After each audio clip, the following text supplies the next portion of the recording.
Now, I'm really excited to introduce the keynote speaker of today's event, someone who embodies the idea I just spoke about. Chef Paul Bartolotta built his career on entrepreneurship, community, and resilience. His journey is a reminder that when you invest in people and places, you can transform not just a business, but you can transform a community, and in his case, a region. And for those folks that know of his work, in some parts, the state of Wisconsin. He's going to share with us his story of unlocking investment in our state through food, through innovation, and through his commitment to building community. Chef Bartolotta, please join us.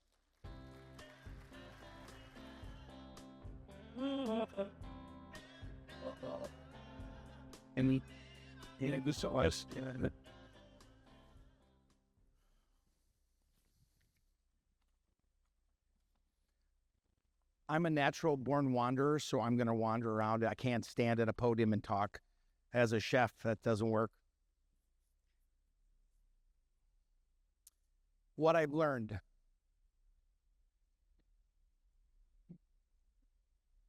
I've learned that we're in the people business.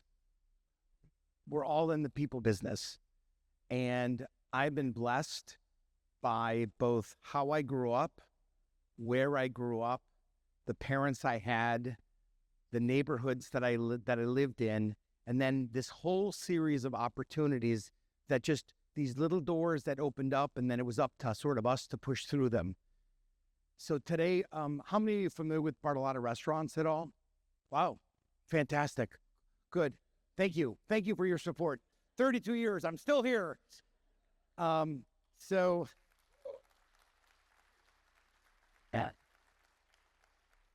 So I'll do this for all the people that have come through our company over these 32 years, and each one of them left a little bit of themselves into our company. We are the sum total of our life's experiences. So I'm going to give you a little bit of that, my journey, to create some context, and then we'll talk a little bit about business and resiliency, and then kind of what we've been through, and then hopefully I can bring it all back together which is the most important thing, is that it's about people, and it's about community, and it's about investing in those two things. And they live together. It can't happen without it. And I'll tell you how blessed I've been to have the community and public and private support for what we've been trying to do. So grew up in Wauwatosa, sort of middle-class family in Wauwatosa. Parents were on and off working, and I was an A and a D student in school, and D minus actually. A in things I liked, D in things that I didn't. And my dad, when I was talking to my counselor about what I was going to do with my future, the counselor, was telling him, we think your son has a learning disability. And of course, my father, who you'll hear in this conversation, plays an ominous role in our family and even lives on today. And my father looked at the counselor and said, "No, you're just boring the shit out of my son." And he knew immediately that his son, or his sons and his daughters, were people that were very passionate about what they do, and that they could only focus on things that were of interest to them. And early on, I needed money to take girls out on dates, and I had to get a job, and I started as a dishwasher at Balistraries, who Jim Balistrary in Wauwatosa just recently passed away. So forever grateful to Jim giving me my first job. And then I got a job at the Chancery when I was just 16 with a work permit, and I just love the vibrancy of the restaurant business. I was ready to graduate from school and had another meeting with the counselor, and they said, you should do what you like to do, Paul. And my dad said, "What do you want to do?" And I said, "I love restaurants." And so sure enough, he said, "Well, what do you want to do?" "I want to be a chef." And there was this ad in the paper that said working apprenticeship with this master continental chef called John Marangeli up on the North Shore of Milwaukee. And I went there to take a job, and John said to me, I'm going to teach you to be a chef. That's fine, but I work with the apprenticeship thing. That's how I learn my craft. So you get to work for free. Now, at the time I was at the Chancery, I was making bank. I was making $2.40 an hour. So I was like making some real cash. And I was like, "Are you crazy?" Went home, sat at this table in our living room, and I sat with my dad. And I said to Dad, "This guy really wants me to work for free to apprentice." And I said, is he nuts? I mean, who works for free? And he said, well, he's from the old country, and, that's how we did it in Italy, and blah, blah, blah. And he's telling me you should do this. And I'm like, yeah, I'm not going to go work for free. I'm making money. I need to make some money. I'm not going to do this. And a couple weeks later, I'm still looking in the newspaper, and I see the ad again, and I call the guy up. I sit at this dining room table with my dad, and I said, Dad, I really want to do this. I really want to talk to this guy. And he's like, why are you still talking about the guy? So I thought you didn't want to work there. And so I went out there and I talked to Marangeli, and I had the gift of working for somebody who taught me so much about having an open mind. And he told me stories about his apprenticeship in Italy. So then I enrolled at MATC. Again, fantastic school, downtown Milwaukee Area Technical College. Got very invested in it. And about a year into it, I went to visit my sister in New York, who was running David Rockefeller's Luncheon Club at Ruck Center. And the owner of the restaurant, the Rainbow Room, invited me to have lunch. And I sat with him, and he said, your sister tells me you want to be a chef. I said, I do. He said, write me a letter, prove that. Do you speak Italian? I said, no. Have you worked in, have you saved any money? I said, no. He said, do those two things. So I did. 6 months later, I get this call in the middle of the school year saying, next weekend you have to be in New York. Have you saved any money? I said, no. He said, do you speak Italian? I said, no. And I said, I didn't think I was ever going to hear from you again. And he said, well, you wrote me a letter. You were serious. I said, I'm serious. I said, but I didn't hear from you. And he said, no, you have to be here next weekend. So I had a family dinner. My parents didn't have a lot. Put a basket in the center. Family members threw little envelopes and some cash. And I went to New York, and then I ended up working in Italy. And I left with $2,100 and a little bit of money from a local grant in Milwaukee. I ended up working. I was supposed to be in Italy for 6 months. I ended up spending 6+ years in Italy, working in 15 restaurants from Sicily to the Alps. And then I knew an organization that got me to work in France, and I worked with 4 3-star Michelin restaurants in France, and I did my pastry school in Notre from southern France, central France, and in Paris. So it was a pretty formative training. I was gone for a long time. I had this very close-knit family, and as I mentioned earlier, we had this table that's in our dining room, and everything that happened in that family life happened around this table. So as I was growing up, the values that my brother and I added and brought into our life professionally were nothing other than the values that we learned at our home. What was important to us was important to our parents. So that table today has been refurbished. We call it the Bartolotta table or the Bartolotta table, whichever you prefer. And it sits now in my office. And it is something that we use metaphorically, but very much so as the values by which we live our daily life. So we set the table, and our long-term vision is to bring the Bartolotta table to the world, whether I'm cooking a fundraiser in Boston, or I'm cooking in Napa Valley next week, or I'm here speaking with you. Hopefully we're bringing a little bit of our table to your experience. Thank you. So we're going to bring that Bartolotta table somewhere, right? Our mission is really about people again, and it's about building relationships and creating lasting memories. That's what we do every day in our restaurants, but that's what we do in everything that we do. And then lastly, our purpose, that was something we thought about of recent, and it really is relevant to today's conversation, which is we are about elevating the social fabric of the communities in which we operate, whether it's in Wauwatosa, doing Tosa Fest, or whether it's in Greendale, or whether it's in Mequon or downtown Milwaukee. We need to be, and each of our business leaders are focused on not only just running their restaurant, that's like your day job. You're part of this community. That community relies on you. 32 years, people have been sharing their life moments and their life experience with us. That is a privilege, that is an honor, but it is an enormous responsibility. And we talk about this all the time because it's super important for us to be deeply invested in the communities where we operate. Don't worry, I'll bring this all back around. Vision, mission, purpose. When we talk about who we are as a company, we call this the Bartolotta promise. These are our ethos. They are kind of where we start. And it's all starts from the word care. And our job, number one, is, and Joe and I had conversations, should we focus more on taking care of the customer or taking care of our people? And it was a long conversation, and we kept going back around, and we kept saying, but really, it's all about your people. You can't have a happy customer if you don't have a happy staff. You can't have good guest service. You can't take care of people if you don't care about them. So let's care for our people first. Let's invest in them. We hire great people by personality. Joe used to use the term, we hire sparkle, right? We hire sparkle. We can train everything else. You can't train a good person. You got to find the good family, and you invest in that person, and you give them opportunity, and they will not only grow and flourish, and you get to watch and be part of that, but you also benefit from their giving what they can and leaving that little bit of themselves inside of your business every day. And that is kind of where we begin. So when we talk about the Bartolotta Promise, we start with, we care for our employees and our people first and foremost.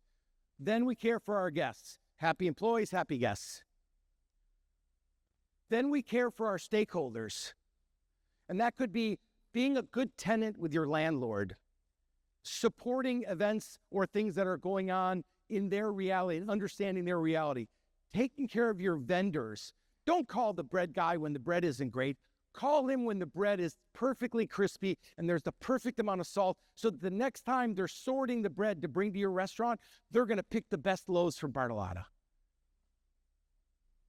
It's easy to criticize. It's way more important to acknowledge excellence, because that will breed that mindset of excellence with the people. And yes, we do comment if something isn't right, and we do not accept things if they're not great, because we have our standards, but we focus on the good and not on the negative. Our stakeholders can be our relationship with our bank, our relationships with our landlords. It could be our vendors. An example, community, building businesses. When we opened a restaurant in Wauwatosa, 52 seats in the heart of Wauwatosa, my brother and I had almost no money. And I was working in Chicago at Spiaggia, a restaurant on Michigan Avenue, right in the heart of downtown Chicago. I had been all over Italy and France, ran a 3-star restaurant in New York City with Tony May at San Domenico, and then homesick after being all these years away, far away from my family, I had an opportunity to join Levy in Chicago, their signature restaurant called Spiaggia. I moved there in 1991. In 92, they made me a partner, and I'll talk about that learning curve. That was fun. And I remember, like, so vividly the struggles that I had. And I remember when Joe had a baby on the way, and he said, help me do a restaurant in Milwaukee. And I said to my brother Joe, I said, Joe, listen, there really isn't a market for this in Milwaukee. For what I've done and my trap, really, not to sound arrogant, but I'm just saying, yeah, I didn't really see it. We had a lot of restaurants in Milwaukee that had their peak when we were growing up. But by the time we were in like 1990, 80s, 70s, the restaurant scene in Milwaukee had become very tired, had become very old, was not current, was not relevant.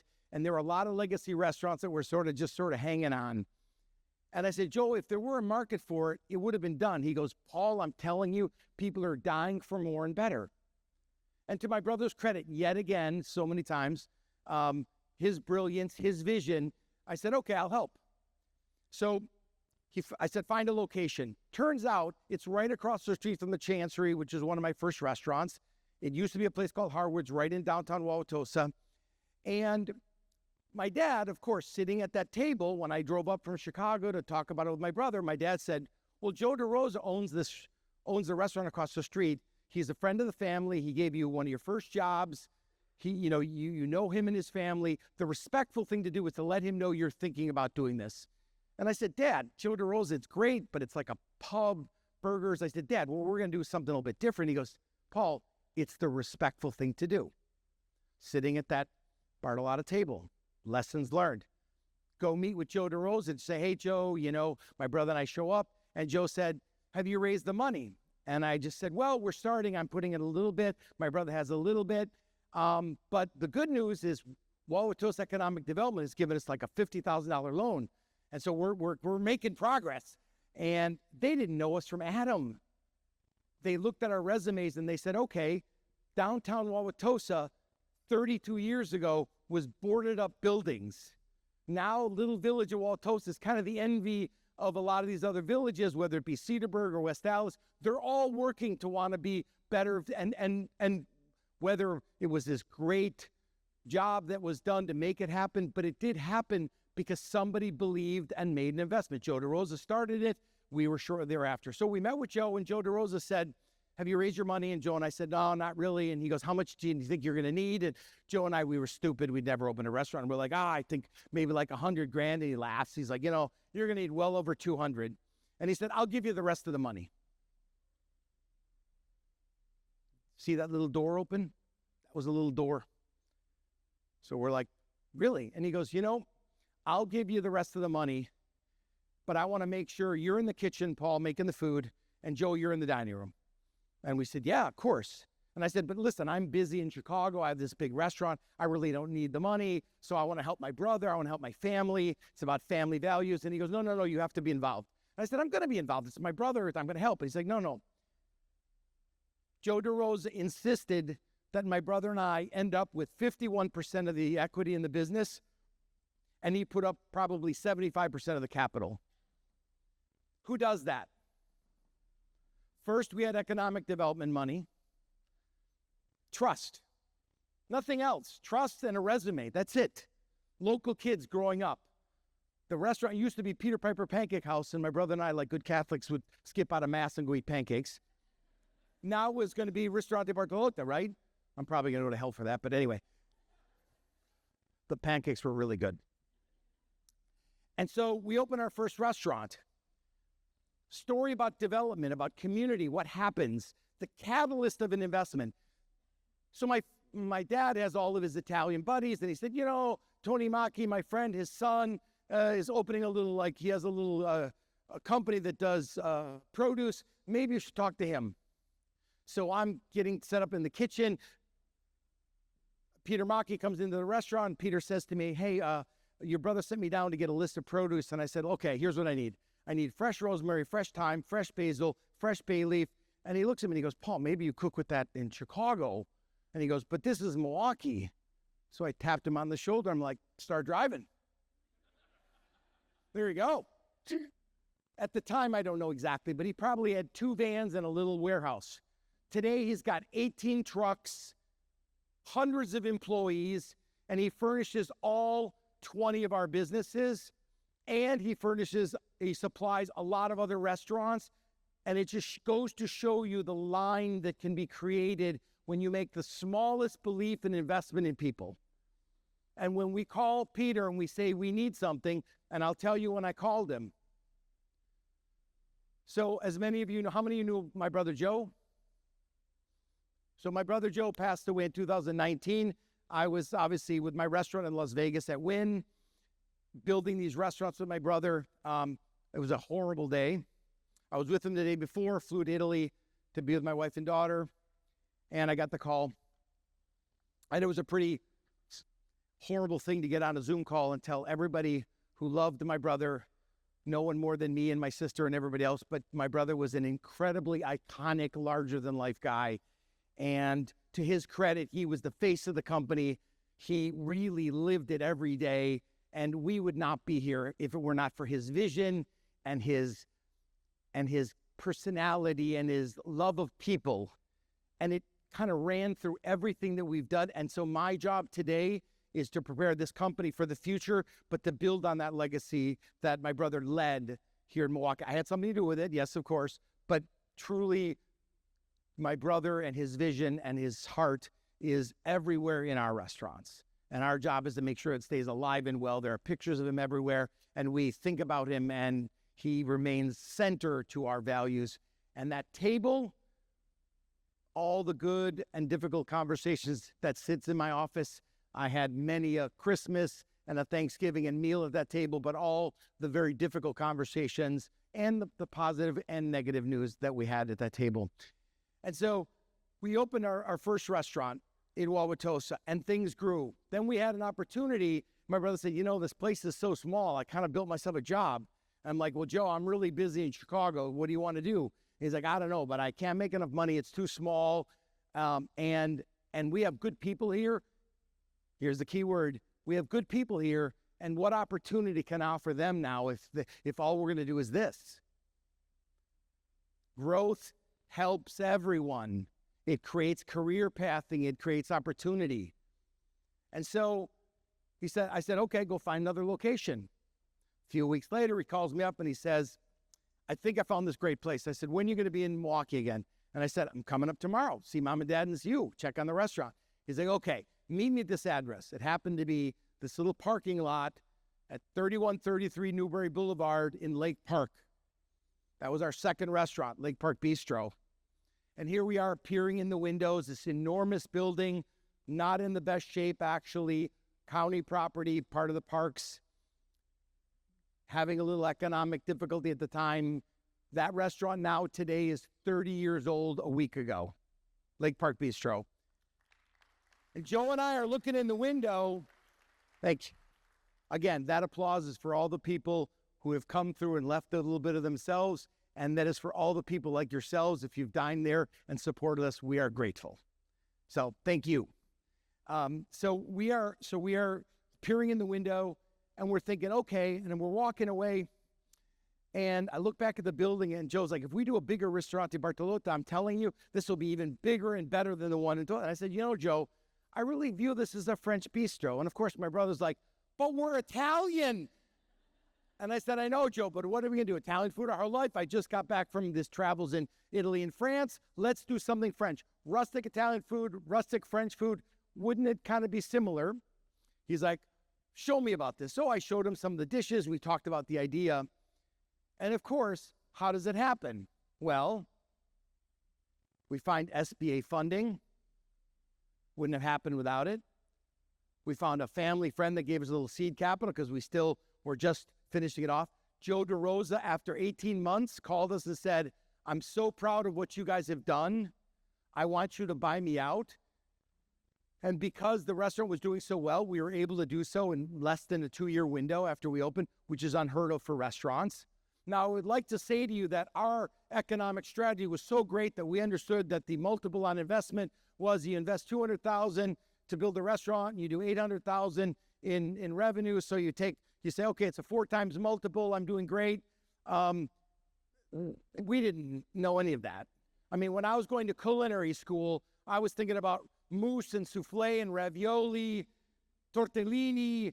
I wasn't thinking about discounted cash flow or net present value or, God forbid, debt to loan ratios I barely could read a P&L, much less a balance sheet or a cash flow statement or everything else that goes into the business of business. So we're getting ready to open Lake Park Bistro, and I'm starting to be increasingly frustrated at Levy because with Levy, I was brought there from New York, from Europe, to elevate their food program for their high-end restaurant. And boy, they had a guy in a lab coat with a clipboard walking around looking at everything. And at one point, very chefy of me, I looked at him and said, listen, pick up a knife or get the hell out of my kitchen. I don't know what you're doing here, but just and it was, very youthful. And of course, when you're young, it's fight or flight. So I was ready to quit. And of course, I drove up to Milwaukee and I'm sitting at that famous table and my dad's wisdom comes through again. And I'm like, Dad, I can't work with these people. All they worry about is money, money, money, money, money. And my dad starts laughing. I said, why is this funny, Dad? This isn't funny. And he goes, no, this is funny. And I said, Dad, it's not funny. I'm really frustrated. I can't work with this. And my dad looks at me and he says, son, he goes, he's laughing and he said, my son, the artist. I said, Dad, I'm not an artist. I'm a chef. He goes, no. You're an artist. Take it from me. You're talking like an artist. And I said, but Dad, they brought me here to make the food better. And he said, but all they worry is about money. And my dad sat me down and said, listen, son, remember this. True economic freedom is first born out of financial freedom. Financial freedom breeds and creates artistic freedom. Without financial freedom, you can't have it. True artistic freedom is first born out of economic freedom. Never forgot it. I talk about it all the time with our team. The goal is to do right. The goal is to be passionate about what you do. Being passionate and having art and economics have friction is what breeds excellence. Because if everything you do in your business is artistic, you're going to run out of money pretty quick. Conversely, if everything you do in business is about money, money, money, money, money, you won't have any soul that is of any interest to anyone. And so some decisions about putting baby goat on my menu because my chef is really into baby goat right now, wonderful, that's great. Probably not going to sell as well as the filet. But that's that artistic side, that's the window dressing. That's important to have stuff like that. But focus on your filet and your ravioli, because at the end of the day, those are the items you're going to sell, the salmon. So teaching our team the lesson that my dad gave me that really saved me when he said, true artistic freedom is firstborn of economic freedom. Let's not lose the entrepreneurial vision or the dream. Let's just make sure that we support it with good business practice and principles that support the artistic side. With our restaurant, our second restaurant at Lake Park, I was learning this lesson from my dad, who then shortly thereafter leaving made me a partner in the restaurant, because I spent more than a year of my time really focusing on how to make money. And as soon as I was able to make money, and I'm not criticizing Levy, they're brilliant, and I'm grateful for all they taught me. While I was working for them, they taught me how to be a business person. Then I was able to show them what I could do, but the two of us were not even speaking the same language in the beginning. I thought and my dad would say to me, Paul, the Levy brothers are in the business of making money. They just happen to do it in restaurants. You want to be a chef and you're an artist, and that's great, but you need to make money, because if ever you want to own something of your own, you have to be sustainable. So when we go back to the Bartolotta promise, first we take care of our people, then we take care of our guests, then we take care of our stakeholders, whoever we do business relationship with. And then if we're doing those things right, we must give back to our community. Promise number 4, got to give back to the community. You've got to be embedded in the community. So if you look at our vision, mission, purpose, it all goes back into the circle. The last one is you got to be good stewards of the bottom line for sustainability and for growth, and the ability to reinvest in taking better care of your people, to reinvest in better guest experience in your restaurants, whether it's upgrading your linen or better wine program or better, pastry, whatever you're going to do to make that guest experience better. Being timely and taking care of all the business people that you work with, whether it's payments or anything else, being responsible, and then having the resources to engage your team in your restaurants to understand what's important to them in their community, so that our philanthropic giving, our giving back to that community, is an investment in things that are important to our people in our company, not just what Joe and I, or now me and my sister Maria and my nieces think is important, but what the organization thinks is their values, what's important to them in each one of these little communities where we operate, whether it's in Wauwatosa or in Heartland or in Mequon, wherever we operate. Checking my clock. How am I doing? I'm doing okay? Okay, good. Am I boring you to death? Okay. So vision, mission, purpose of our company is clear. Our promise is clear, and these are what we live by. Integrity above all else, passion for what we do, care. We care in everything we do. So when my brother and I started our restaurants, it was really all about how we could grow this company. We didn't think in the beginning, when we opened Lake Park, we didn't do a demographic study of the median income in the area around Lake Park on the east side of Milwaukee, or what the traffic and the cars went by and everything else. We looked at this building and said, oh, I see a restaurant. And of course, because we were so silly, we were literally out of money before we opened the restaurant, that we didn't have any artwork planned. And when we asked the architect, the designer said, what do you have for art? He goes, guys, you're so over budget as it is. I didn't plan any art, just paint and try to open, and we can talk about this later. And Joe and I are like, we got to have some art on the walls. We got all these empty walls. And so my brother and I said, what are we going to do? I said, we got to put up something, Joe. So we went around and bought a whole group of used French books. One was just like French posters, and we took a razor knife, we cut them out, and we made pictures up on the wall. And as my brother was like hanging these pictures on the wall, if any of you ever get to Lake Park Bistro, which is 30, a couple weeks ago to 10 days ago, he was screwing them in the wall, of course, not even using a level, so they're all like kind of crooked, you know, very, very, very shui. So he's up there, and he said, you think anybody's going to ever look at this stuff? It's like, I don't know, Joe, we need some art on the wall. So, of course, in classic Joe fashion, he takes one of the posters, and he hangs it upside down to see if anybody notices, and he screws it in the wall. So if ever you're at Lake Park Bistro, you can look around. Whenever we paint that restaurant and refresh it over these past 30 years, one thing we never touch is that painting. So if you go there, those screws that are there are the ones that my brother put in, and every day I look at that, and I remember, and I think, okay, he was such a silly guy, but that is just his personality, and that's how he led our company for all these years, just by being Joe. And we miss him dearly every day. So fast forward, we want to talk about community, about Maki produce, about all the people, but I also want to talk about what operating with integrity will get you and what it means or what it meant to us. So I'm going to give you a little bit of the, sob story, but I think it's important to talk about resiliency and what transparency and integrity means. Yeah. And also what brand and reputation stand for. So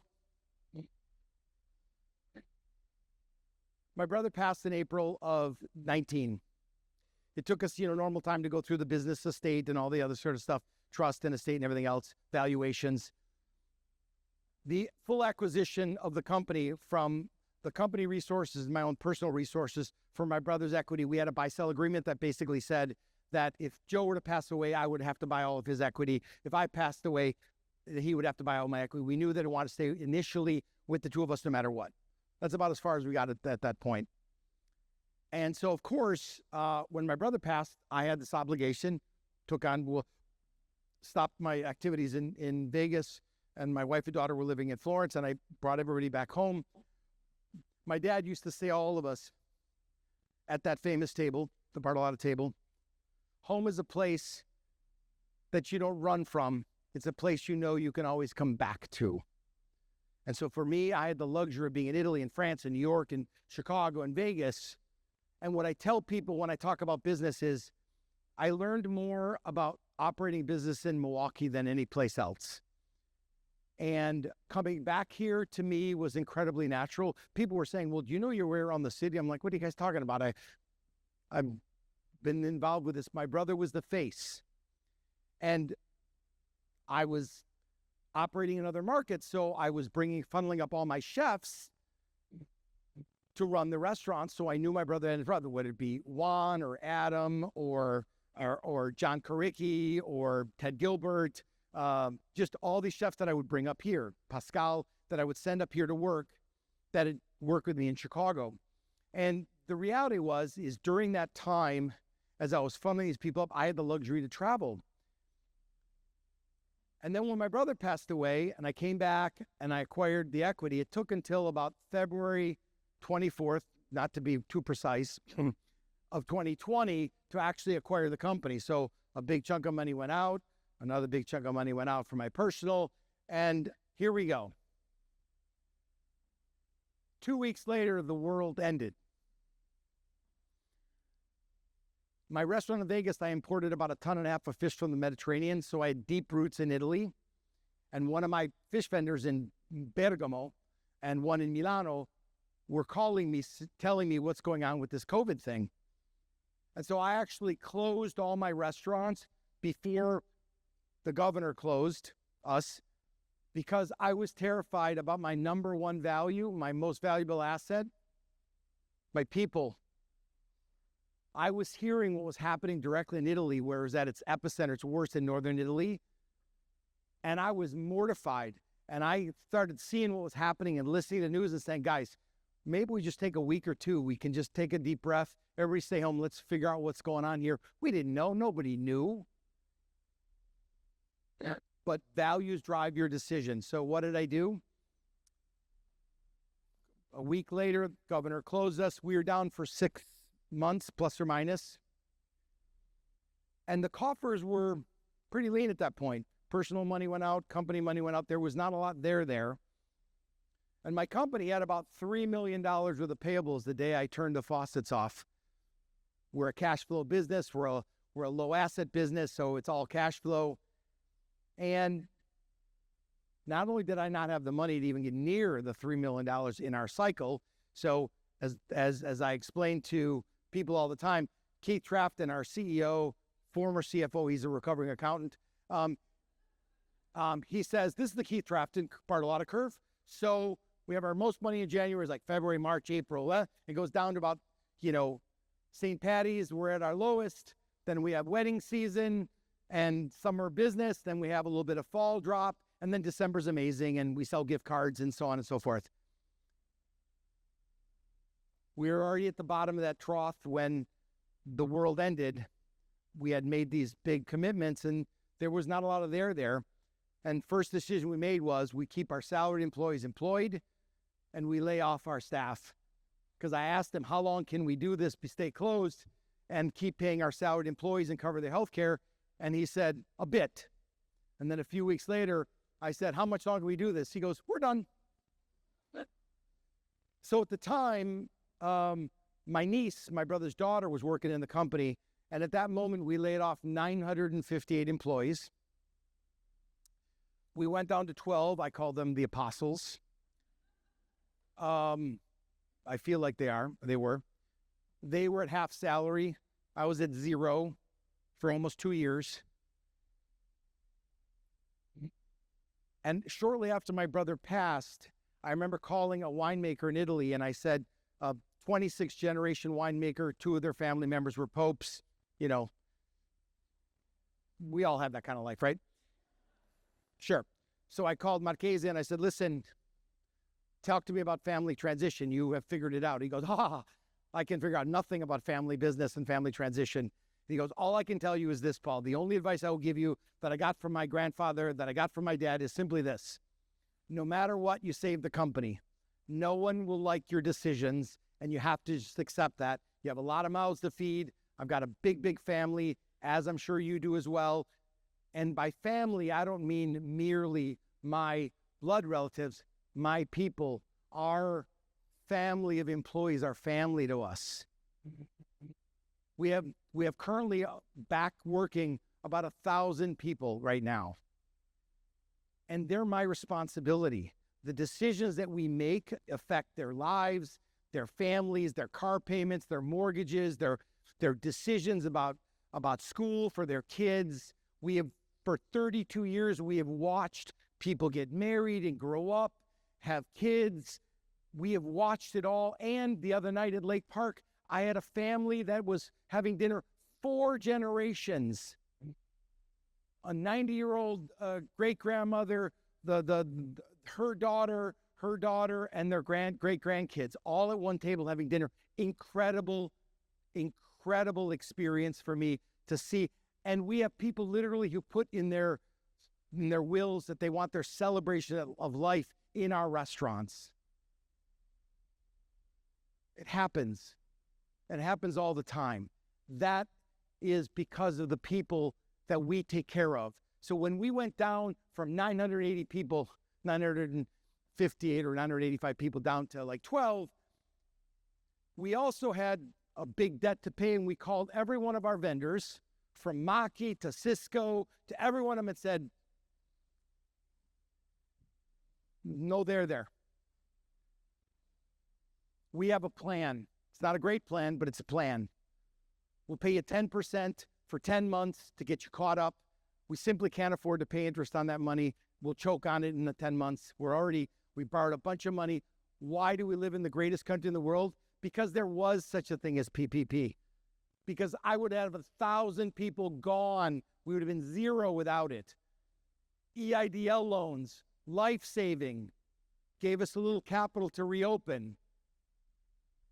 All of these things that were part of the debt that we took on allowed us to get the money in and then say, okay, I have 300 weddings with airplanes flying around with nowhere to land. How do we pay $3 million worth of debt? How do we take all the bridezillas, the brides and their angry parents, and all their plans about pink flowers, and deal with them and say, how do we deal with this? And in the end, you just deal with it straight on. You don't avoid it. You tell them where you are, like we did with all of our vendors. All of our landlords, we called them and said, if you can help me, fine. If you can't, I don't know your reality. I'm not going to judge you. If you're not in a position, I understand that. Some gave us free rent. Some tacked it on the back of our lease. Worked for me. I want to be there, a little longer lease. Just let me get through this moment. Others couldn't do anything. Did I harbor anything? No. I don't know their reality. I'm not going to assume, oh, what a jerk. He didn't give me I don't know what he's living with. How am I to assume? Good people, I'm too old to do business with bad people. So I assume that the people we do business with, if we treat them right, they'll do the same with us. So we met all 10 months. We stayed current on our new payables. We paid off every dollar that we owed in arrears. We slowly hired people. And we got back to a point where now we're at a little bit more than 1,000 employees, but it took us 5+ years to get there, and we're still figuring it out. And what we talk about all the time is, how do we attract and retain the best talent? So I'm fortunate to sit on the board of MMAC. I sit on the board of Visit Milwaukee and the board of Wisconsin Restaurant Association. Why? Because I have a lot of free time.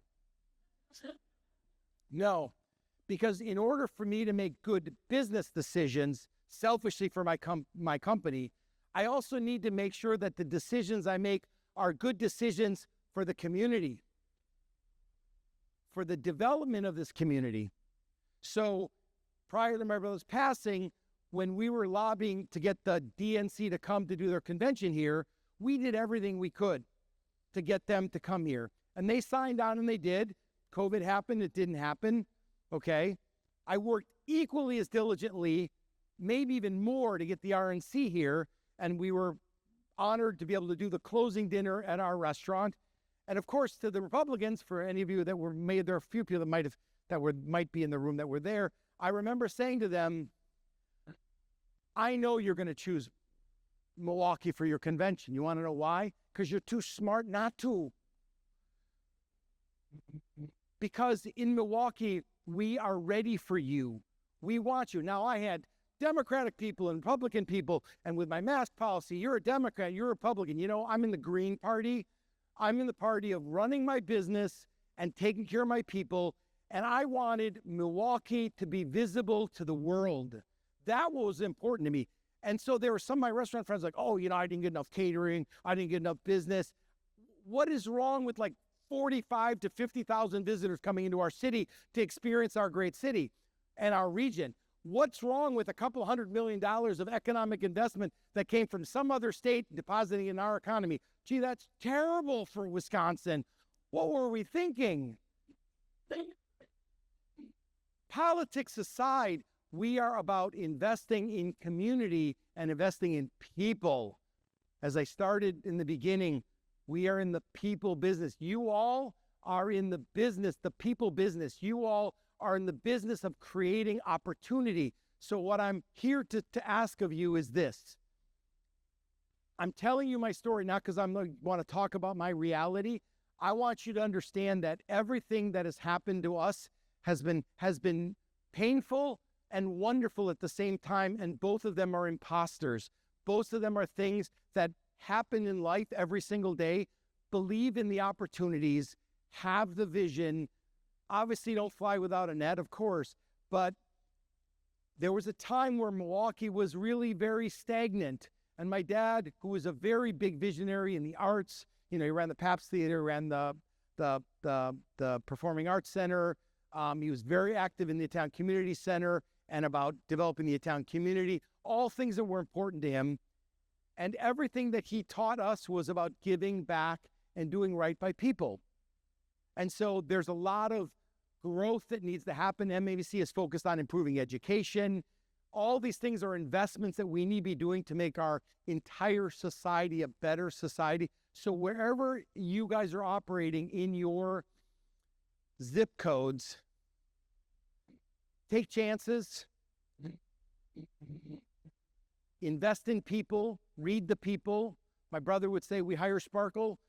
Look at the character of the people that you're dealing with and believe in their vision and support their vision, because every single thing that has happened to my brother and I, whether it be getting an SBA loan or Joe DeRosa or Walto's Economic Development, or even MEDC during COVID said, what can I do for you? Can I get you some support? They were calling us saying, we need you to survive.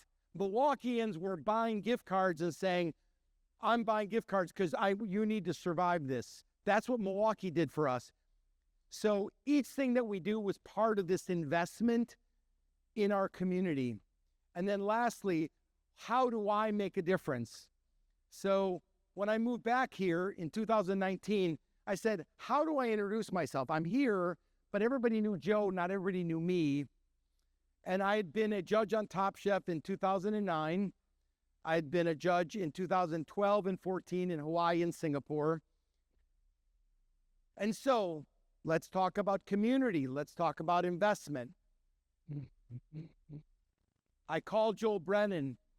At the time was working with Governor Evers, chief of staff. He had a different title, more official than that, but sort of chief of staff with Governor Evers. And I said, Joel, I knew him from our time at Discovery World. I said, Joel, if I were to be able to tee up something with Top Chef, do you think you could get some support? And he's like, Paulie, bring it on. We'll make it happen. Called MABC, Tim Sheehy.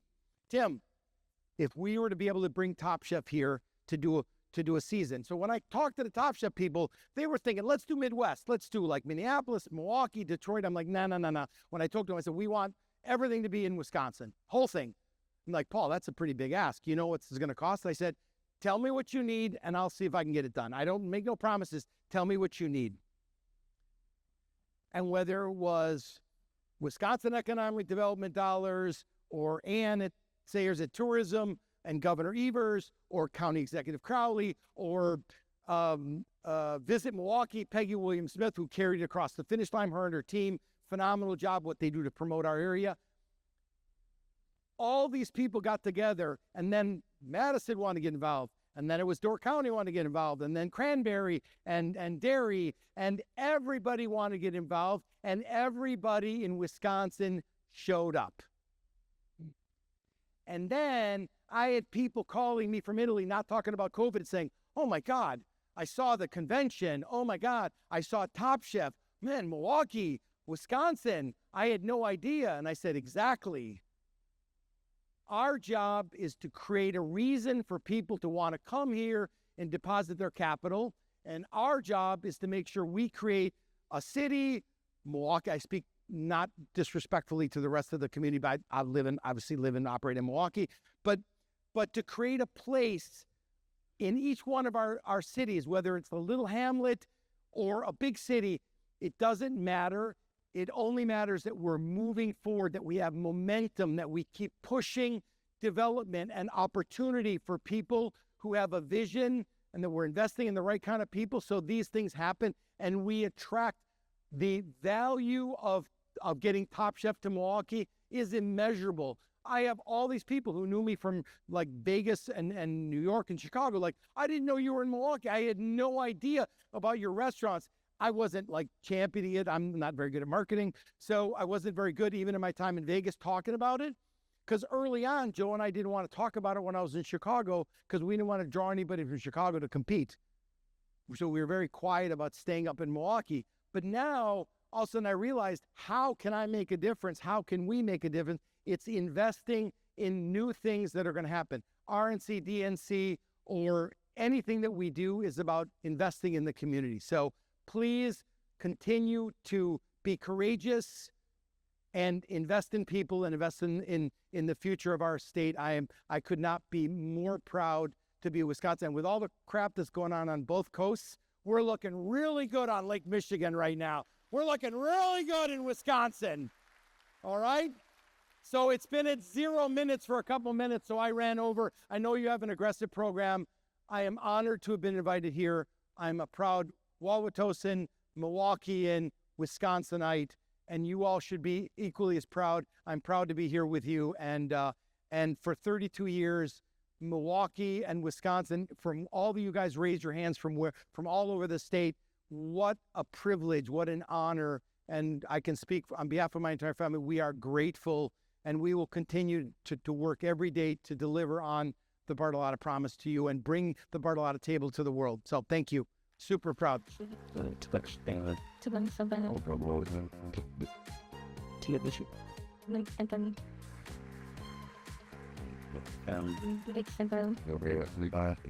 Wow. Yes, chef. I told Paul earlier I could probably listen to his stories all day long. And, you know, Bartolotta Restaurants, such an important and a tremendous impact on our culinary community and our business community. And, you know, when you go to a Bartolotta restaurant, like so many of you raised your hands, you said, you know, it's a night out. You're putting on the nice shoes, the nice jewelry, and you're ready to celebrate something. He talked about so many people celebrating milestones in their life when they go to their restaurants. And I think I've had the pleasure of dining at almost all of them in the Milwaukee area. But I told Paul, one of my favorite spots was this new place in Heartland.